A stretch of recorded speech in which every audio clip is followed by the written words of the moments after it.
Hi, dreamers. I'm Percival. And I'm Viviane. And we are your hosts of the Dreamscape Chronicles. If you would like to share a story for us to tell or come on the show and share it yourself, we welcome all dreamers to contact us at dreamscapechronicles@outlook.com. In 1983, the CIA published a 28-page document that was declassified in 2003. That is, all except page 25.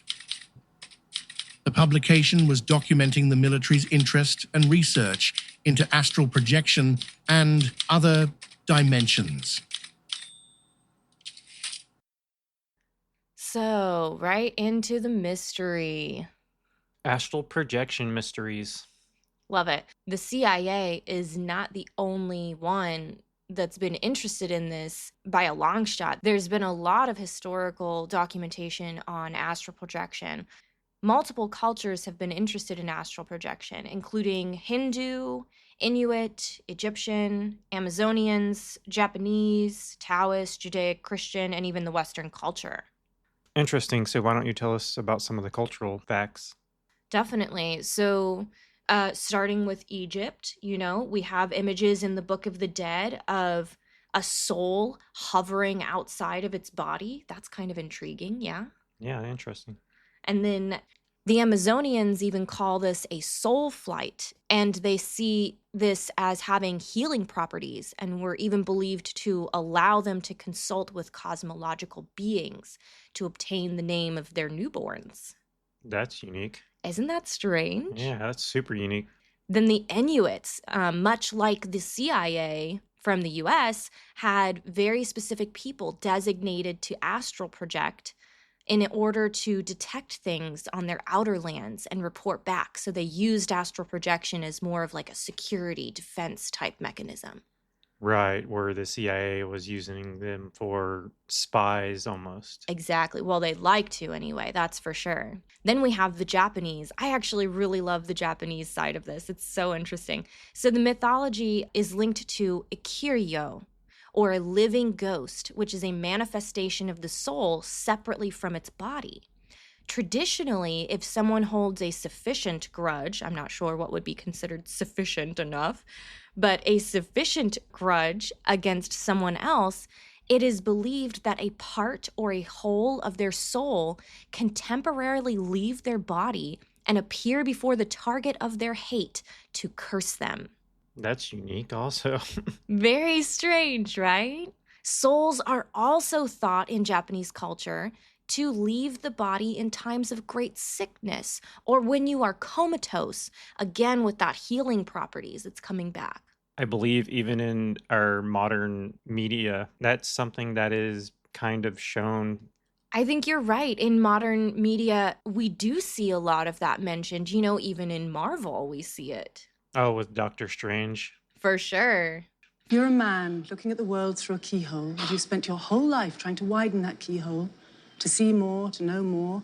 And now, on hearing that it can be widened in ways you can't imagine, you reject the possibility. No, I reject it because I do not believe in fairy tales about chakras or energy or the power of belief. There is no such thing as spirit.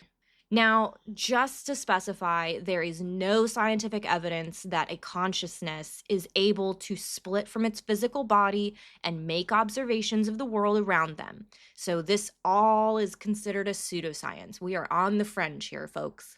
So separate from lucid dreaming, where they have actual evidence that it is possible, they have no way to track astral projection. Yes, there's very little data shown to prove that astral projection is a thing. But there is some research, and we will go over that. Now, out-of-body experience is a very big term that we're going to be tossing around. This is also known as OBE, which is a phrase we will use quite often. It is defined as hallucinatory visual experiences that involve seeing the physical body in an external perspective, like a mirror. That's strange. Yeah, kind of weird, right? Many psychiatrists have even linked OBEs with numerous things such as brain lesions, severe emotional states like substance use, migraines, epilepsy, and near-death experiences. See, and I believe they have a connection between the two for as long as I've known about these subjects. And for you personally, I think that's true. And this is part of why we're doing the podcast, is specifically for me to find a connection between astral projection and near-death experiences. Big time. And for those of you that are sending us stories about astral projection, we would love for you to detail whether or not you've had any of these connections to, such as, migraines or epilepsy, near-death experience. If you have any experience with those, that could be a connection. We'd love to hear about it. Now, moving from that, we do have 3 phenomenological states that are divided into 3 categories that kind of define these OBEs. There's disembodiment, which we all kind of know that a lot of people reference like a disembodied voice, for instance, and it could be your own, but you're not aware enough of where it's coming from. So it's still not part of you, even if it's you saying it. If that makes sense? Yeah, it's kind of like a ghost they say mimics or a type of disembodied voice almost. Okay, so like someone, if you're hearing something saying your name, but you have no idea where it's coming from. Kind of, yeah. Okay, well, that's one of these phenomenological states. Now, the next one that they've kind of defined is the sense of seeing the body from a remote and raised visuospatial perspective. This would be considered like a floating soul from above watching something else inhabit your body. So something else is controlling your body and you're outside of it? Right, and you're watching your body go about doing something, but it's not you in there. That's pretty crazy. I thought you were talking about like whenever people pass away on the operating table and they can see the doctors operating on them, but you're talking about something completely different. Yes, the second one is completely opposite, but what you're thinking of is this third phenomenological state. And this is the sense of seeing one's own body from an aerial position. And this is what a lot of people know as astral projection. Okay, yeah, this is the standard astral projection. Exactly. Now, even though we don't have a lot of research behind this subject, we do have some. According to a Scottish survey 15 years ago from 2010, many researchers presented their research and found only 73.3% of people experiencing OBEs were lying down. Okay, what were they doing otherwise? Right. That's so weird to think about. So the rest, 17.6% were sitting, 2.3% were standing still, 2.3% were undetermined, and 4.5% of OBEs were experienced while walking. I don't even know how that works. That's part of the second one you mentioned then. Yes. How strange. And that's kind of a larger percentage than I was expecting. I feel like your body would have to be possessed or inhabited by something else for that to happen. I don't really for sure understand that. Something creepy's going on there, man. Like for real, something undefined. So shifting into what we know as astral projection, what are the experiences that you can bring to the table? Because I know that you have quite a bit of experience in this realm. So yeah, I can go over a couple of my astral projection experiences. Ultimately, I guess I should start from the beginning. Always a good place. So after lucid dreaming for years and experiencing all the sleep paralysis encounters that I've had, at some point in between all of them, the first time I astral projected was purely by accident. I didn't really know what was going on at the time. And it happened very quickly. It was a brief scenario to where I had sleep paralysis, and then I was struggling in my body and just managed somehow to project myself out. But it wasn't like I just sat up in bed. I was more or less hovering above my body, facing the ceiling. Like you were floating out of it? Yes, but then I wasn't really aware that that's what was happening until I could tell that the ceiling was getting closer to me. Oh. And then at that moment, just like in the lucid dreams, it kind of startled me and then it felt like I was falling. Kind of similar to whenever you're falling asleep and your body jumps. Okay, yeah. It felt like I was falling and kind of woke back up, like I fell back into my body when I Ooh. realized that I was outside of my body the first time. Okay, so like a very quick perspective change, and then your realization was what dropped you. Right.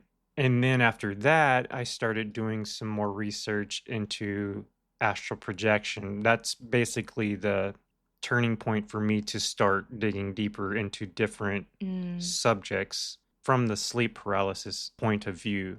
kind of branching out from there. Right, because I had read already that it could be done, but I never had understood as a child really what astral projection meant or how to achieve it. Yeah. Even the few books that I read on it didn't really help try to explain that. And I really just wanted to stop the sleep paralysis whenever I Right. was a kid more than anything else. Well, and as, 80s and 90s babies, we didn't have the kind of media and, yeah, the internet resources that we have now that would cover that subject.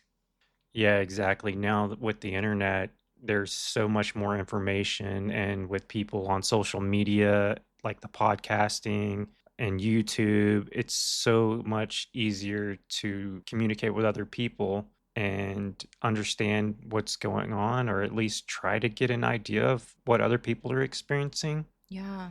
and what's happening. Kind of putting the puzzle together. Yeah, exactly. So from that, with my lucid dream experiences, like in the previous episode, I mentioned that I could fly. This was one Mm. of the first things that I learned how to do in lucid dreaming was this weird way of flying. It's not like flapping your wings like a bird. Mm-hmm. It's more of a mental force to move in a space. I don't know how to explain it. It's very, very strange. So, the same way that I would fly in my lucid dreams, the same willpower that I would use to move around, to lift off the ground, essentially, Mm-hmm. I started trying that whenever I had sleep paralysis. That's whenever I realized that that is the way that I did it the first time. I was struggling, and I guess I used that same willpower to move myself forward from a stationary position Mm. and became astral. So that's very interesting because in a lucid dreaming setting, pushing yourself out of your body and flying would be within that dreamscape. But when you're in between, like sleep paralysis, you're not awake, you're not asleep, you're somewhere in between, and then you're pushing yourself out. That makes sense that you're pushing yourself into a different realm, such as astral projection. And it's kind of interesting that you just said realm because this is something that I've been noticing from a lot of people lately. And it's becoming a trend. And I didn't realize it was anything until honestly the past year or so. So for me, whenever I astral project, the world is almost the same, but there are plenty of changes. A few of the notable changes, for instance, everything has this hue on it where it's this grayish purple color. It looks like dusk almost, like Okay.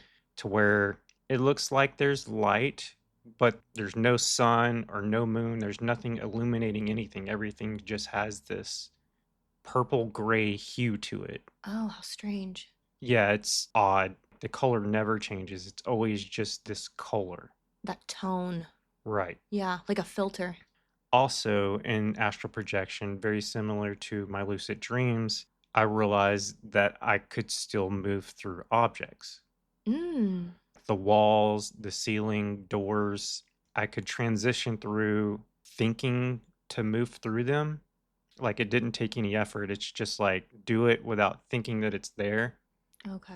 But I could also interact with them as well. So if I needed to open a door, I could still open the door. I didn't have Really? to transition through them.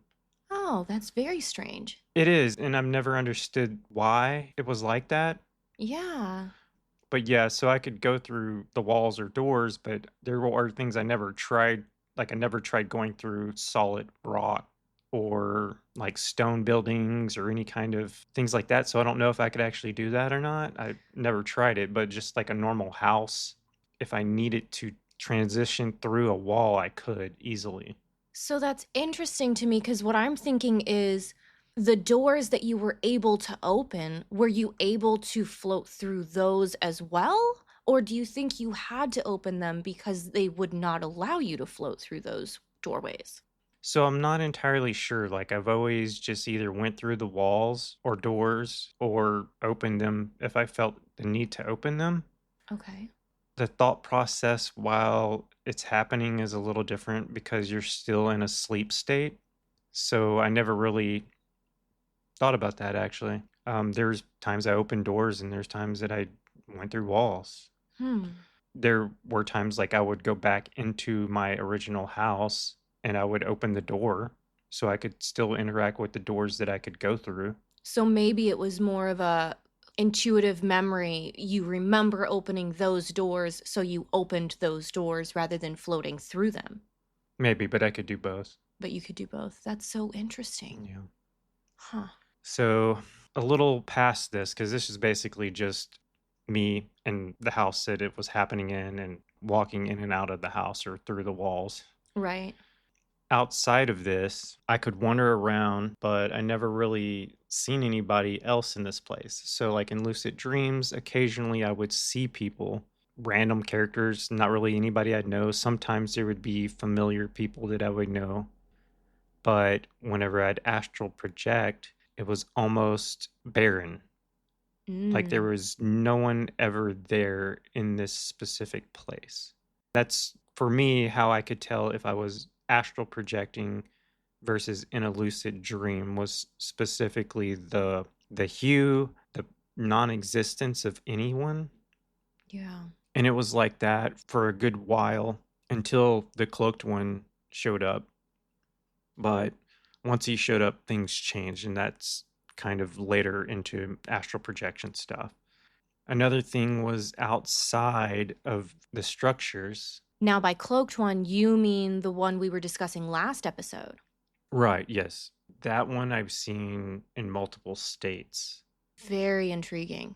So I don't know what's the deal with this guy, but he's probably more significant than the night hag from sleep paralysis. She seems very specific to sleep paralysis, where this guy can just appear in any dream state. Well, and he seems far more interested in you than the night hag was, even because he seems to be following you through multiple platforms. Yeah, and he's been sort of like an observer, so I don't know if he was just watching me to learn what I was doing.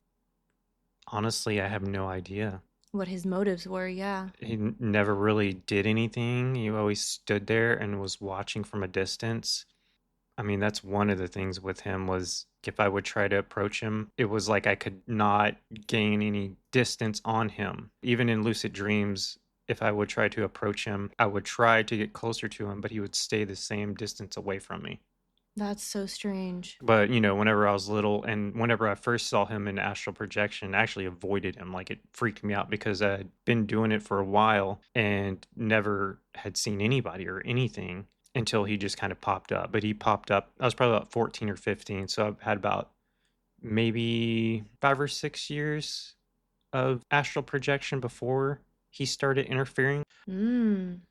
So back to the perspective of the world from my astral projection side, the outside of structures was very windy. I don't know if it's the right thing to call it wind Mm. because it wasn't necessarily wind, but if you've ever walked in very heavy winds and you can feel the wind like pushing you back, That like resistance. right. It was like that. It was like hard to move outside of structures. Like if you were outside, there was a definite resistance to moving, whether I was walking or we'll just call it levitating, because it's really not flying. It's more of floating upright. Yeah. It was still the same. It was very resistant to be able to move and transition through these places. So I didn't go very far in the town that I was in. So most of the places were the same as they were whenever I was awake. But there were a few that were specifically different. Like some of the schools were different, stores, certain houses weren't there. Mm. And they looked different too. Like I remember one of the schools looked like a temple or some kind of fortification, like a stone Mm. structure, but it was kind of in ruins, was falling apart essentially. Mm. There would be certain spots in a town that would just have these giant black holes that just went into the ground. And I never went into them. Like I could float and I just avoided them completely. I was about to ask, did you ever try going No, into the hole? I just had a very strange sense around these things. Like it's just like looking into a void, and it's just like, nope, I'm not even gonna play with Mm. that thing. Negative feelings coming from there that kind of deterred you. Yeah, they just gave off a very creepy, ominous vibe. So I never messed with the holes in the ground. Fair. And where I grew up was very flat, so this is unique. In the distance, if I floated up a little bit above tree height sometimes, Oh, okay. but you could see in the distance the mountains surrounded the town as far as you could see, essentially. There would be these strange lights that were orangish pulsing lights, I guess. Pulsing. Yeah, I mean, if you look at a candle from a far distance, you can see how it kind of flickers and it's like Oh, pulsing a little okay. bit. They kind of resembled that. Again, I never attempted to interact with them or even go to them for that matter. They were pretty far away. Well, maybe that's good because there's a lot of media that says don't go towards the lights. Maybe that was a good thing. Well, yeah. By chance, do you think these orangish lights that you're describing, were they possibly other entities? I don't know if these were beacons or something to draw you into them, Like a possibly. lighthouse. Maybe. Um, Ah. but I always felt like it was either a trap or it could have even been, a way to find other people or other things. I mean, again, I was pretty young, so I was afraid and just didn't want to interact with most of these things in the astral plane. Similarly to the black holes, it was one of those theories you didn't need to test back then. Yeah, it was no reason for me to risk going to those, especially coming from sleep paralysis, because every time I've been able to astral project, it's always been from sleep paralysis. Mm. I'm normally stressed and scared because of the shadows. It would kind of come and go while I'm in there, and then I would astral project to get away from them essentially, I gotcha. and just leave the house. But whenever I would astral project, they would essentially just vanish. Like I couldn't see them once I astral projected, if that makes sense. Almost like they couldn't follow you into that realm. Right. Or else it's just another veil that they were on the other side of, maybe. Ah, okay. Now, I feel like this is a really good moment to pause and say, with your experiences that you've mentioned, regarding mountains in your astral plane, as well as ruins and stone structures, these are things that others have also brought up. But it is very interesting that we're already seeing tie ins that others are having occurrences with. Yeah, I find it super unique that even though these things might not be exactly the same, there are a huge amount of similarities between visual places. For me, it's strange because whenever I go to the astral plane, it's pretty much void. Like Mm. there's nothing going on where other people say that there's people there and they can interact with people, and I'm not sure if that's lucid dreaming mistaken as astral projecting or if there's some other veil, again another layer that is missing that either I'm surpassing or not allowed to see, or I'm locked into this one place. I see. Restricted. I'm not sure why. Like I've never been able to astral project and go to Japan and check out the scenery or go to the the top of a mountain. As soon as it happens, it's another place that I can't control. Whereas in lucid dreaming, I can control the initiative and almost at will just change. The whole narrative. Yeah, if I don't like this dream, I'm out. I can change it. But the astral projecting is different. It's very similar to the near death experience that I had. The difference between the two specifically was during my near death experience, I could see my body. So that was similar, but it had color. Everything was color. This happened in the middle of the day during the summer, and I could still see people talking and moving around, running back and forth around my body. There's some things that happened during the near death experience.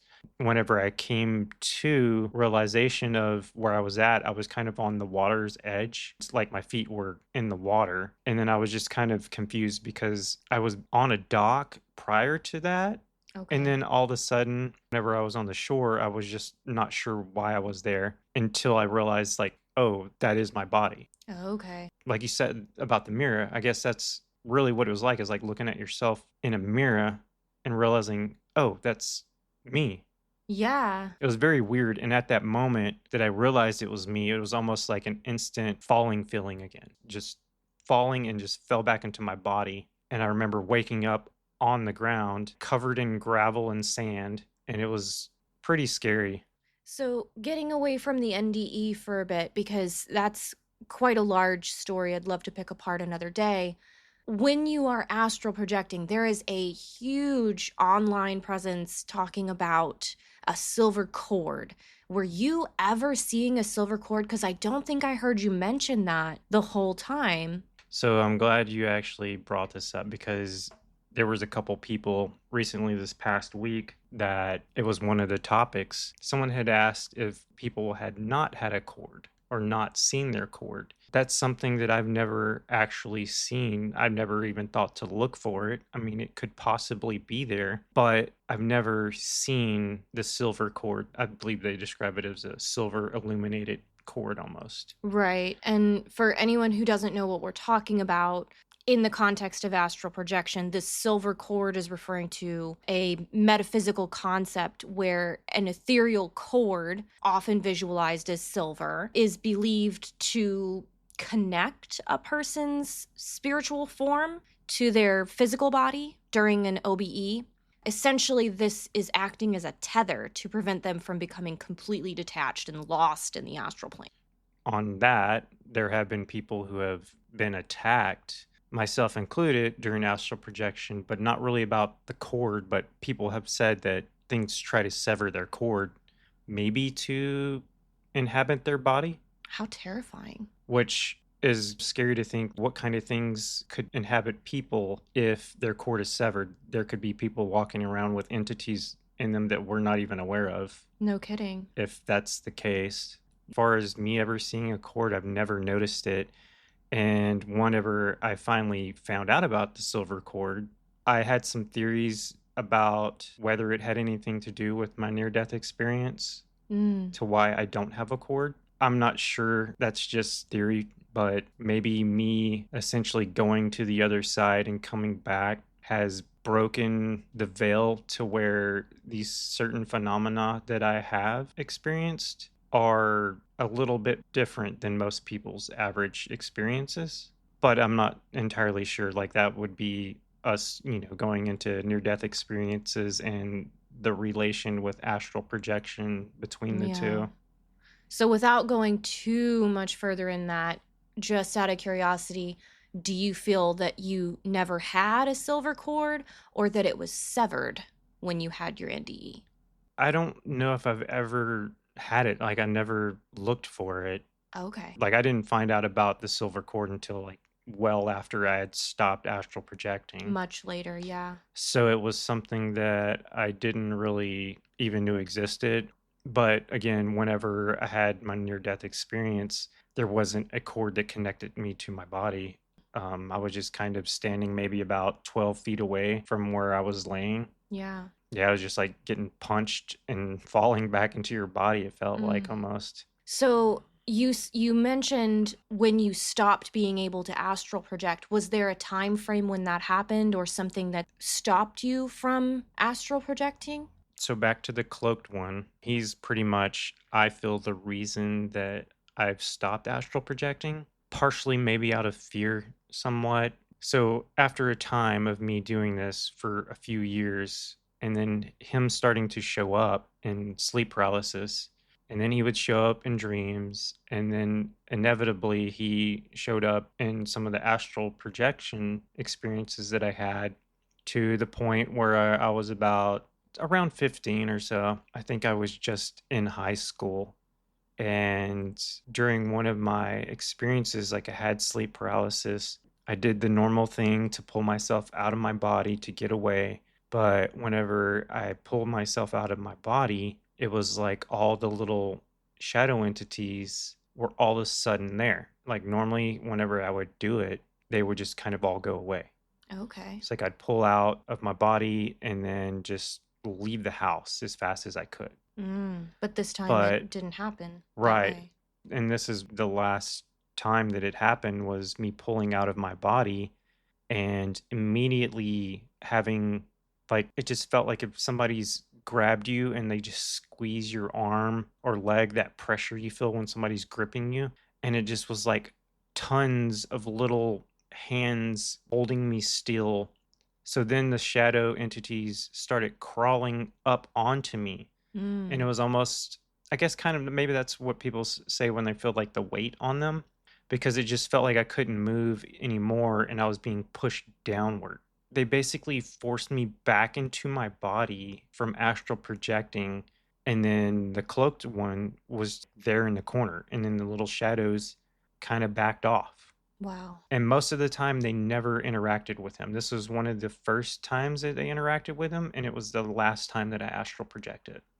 From our past stories, you said they were really more interactive or more like followers with the night hag rather than the cloaked one. Right. I've wondered over the years if he watched me enough that finally he was like, no, I'm not letting you astral project anymore. That really makes me think there's a hierarchy between these entities then. Yeah, and this one specifically, I feel like has some kind of rank. Mm. Like he's up there in the ranks with these whatever they are, because He's one of those that you don't want to mess with.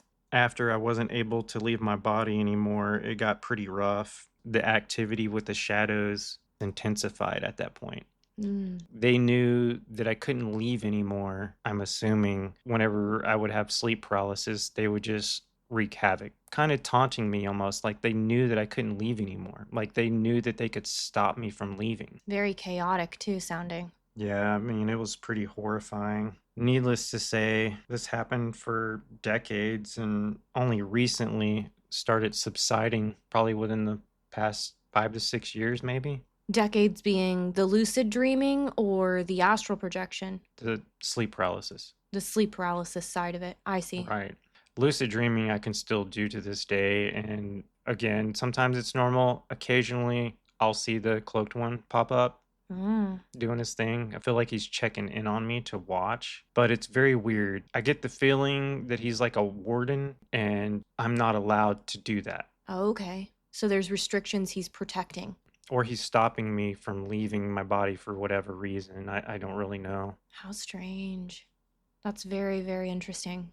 Well, I think that we've covered quite a lot today, and I really can't wait to get into next episode.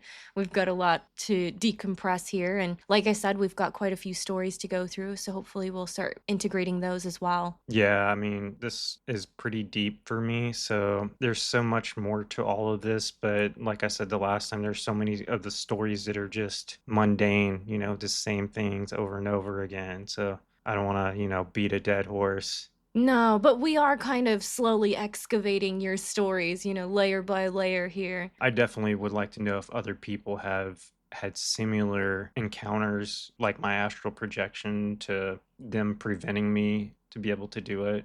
Definitely. And this is a great time to mention, please send in your stories. We are reading through them. We would love to start sharing more. So that email is dreamscapechronicles@outlook.com. Please rate the show, guys. We love to learn from that, and it does help us. Yeah, ultimately, rating the show will help us grow. Secondly, word of mouth. If you like it, tell a friend, say, hey, check it out. Yeah. You never know. Like maybe they have experiences. Starting to realize a lot of people have had these experiences more than I could ever have imagined. We even have some people sharing recurring dreams, and it's very interesting the tie ins there that kind of relate to some of the subject matter we're bringing in. So we have quite a few emails still to go through, and we're still trying to get back with everybody who has contacted us. If possible, if we can get everything lined out, we'll have some listener stories next episode. Yeah. If not, those are coming Very soon. Very soon. So, in the meantime, all of our friends, please keep dreaming and join us in discovering what may lie beyond the walls of sleep.